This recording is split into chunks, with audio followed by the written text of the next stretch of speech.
দেবুদা, আপাতত 27 তারিখে একটা কঠিন ম্যাচ রয়েছে বেঙ্গালুরু, তার আগে দল প্র্যাকটিস শুরু করে দিয়েছে। অ্যালেক্সিস কবে আসছে আর জোসেফের চোটটা নিয়ে যদি প্রথমে একটু আপডেটটা দাও। অনেকটা ফিট হয়ে গেছে জোসেফ, আজকে যেভাবে দৌড়েছে, ফিটনেস ট্রেনিং করেছে, তাতে মনে হচ্ছে এই ম্যাচটা হয়তো নাও হতে পারে, কিন্তু পরের ম্যাচ থেকে জোসেফকে আমরা পেয়ে যাব। আর অ্যালেক্সিস কাল রাতে চলে আসবেন ভোরবেলা, তারপরে অ্যালেক্সিস প্র্যাকটিসে নিতে যাবে। বেঙ্গালুরু তো শক্তিশালী সাইড, তোমরা কতটা আশাবাদী যে একটা টেবিল টপারকে সঙ্গে ফেস করো? আইএসএল এর সব টিম শক্তিশালী, কেউ মানে যে দুর্বল টিম বলাটা ভুল। সেখানে ব্যাঙ্গালোর ভালো টিম, ব্যাঙ্গালোরের বিদেশিরা ভালো ফুটবল খেলেছে এখন অব্দি, যতক্ষণ খেলেছে। এবং সুনীল ছেত্রীরা আছে, গুরপ্রীতরা আছে, এক্সপিরিয়েন্স টিম।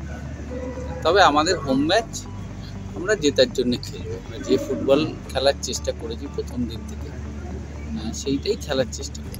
পদম না ভাস্কর কন্টিনিউ কে করছে আবার? সেটা তো কোচ ঠিক করবেন, মানে আমার বলা উচিত না। তবে ভাস্করও ভালো খেলেছে, পদমও গত বছর আই লিগে অত ভালো খেলেছে, ভাস্কর লাস্ট ম্যাচটা অত ভালো খেলেছে। সেখানে সেটা কোচ ঠিক করবেন কি খেলবে। দেবুদা, জামশেদপুরের বিরুদ্ধে মোহনবাগান মুখোমুখি হচ্ছে, এই জামশেদপুরের সঙ্গেই আবার তোমাদের এই ম্যাচের পরেই ম্যাচ রয়েছে। তো এই দলটাকে নিয়ে কেমন কি ধারণা রয়েছে? জামশেদপুর প্রথম দিকে ভালো খেলেছে, পরে একটু ডাউন হয়েছে ওদের পারফরমেন্স। কিন্তু আইএসএলে সব টিমই ভালো, আমি বারবার বলছি, একদিন সে খারাপ খেলতেই পারে। সেখানে জামশেদপুর আজ মনমান ম্যাচ কিরম খেলে সেটা দেখবো। আমরা এই মাঠে যাব না, আমরা বাড়িতেই দেখবো। ফুটবলাররা কি ম্যাচটা দেখতে যাবে? কেন না, কেউ যাবে না। আমাদের আবার কালকে ট্রেনিং আছে, সেই জায়গা থেকে আমরা বাড়িতে দেখবো ম্যাচটাকে, মাঠে যাব না। নজর থাকবে মোহনবাগান, নজর তো থাকবে মোহনবাগান জামশেদপুর ম্যাচে। পরের ম্যাচ আমাদের ওদের সাথে, তো ওদের প্রতি তো নজর থাকবে। তারপরের ম্যাচ দিল্লি পাঞ্জাবের সাথে, সেটাও কঠিন প্রতিপক্ষ। মানে পরপর এখন মানে এইটা কত পরে আবার 6 তারিখ, ওখান থেকেই আমরা দিল্লি চলে যাব। এটা একটু ডিফিকাল্ট পিরিয়ড দীপুদা, যে পরপর কঠিন প্রতিপক্ষগুলোই।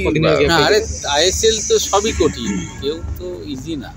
তবে আমি একটা অনুরোধ আমার তরফ থেকে থাকবে, যে আমাদের সমর্থকদের প্রতি, যেরকম 2021 সালে আমরা কলকাতা লিগ জেতার পরে আমি বলেছিলাম সমর্থকদের যে আপনারা আমাদের 3 বছর টাইম দিন, আমরা আইএসএল খেলব।